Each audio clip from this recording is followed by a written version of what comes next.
الوطني لكرة القدم الذي أجرى مساء أمس أول حصة تدريبية على أرضية ملعب 5 جويلية بحضور أغلب العناصر الوطنية التي التحقت بالتربص الذي يسبق اللقاء الودي أمام صربيا مساء غد بملعب 5 جويلية.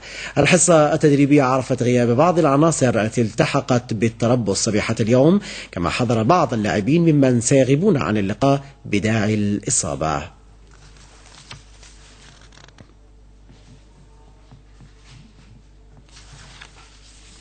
وللمشاركة في التربص واللقاء الودي ضد صربيا كان قد وصل مساء أمس إلى الجزائر الوافد الجديد للمنتخب الوطني اللاعب مهدي الحسن لاعب راسينغ سانتاندر الإسباني، الذي وصل رفقة كل من اللاعبين عبد القادر غزال ومراد مغني.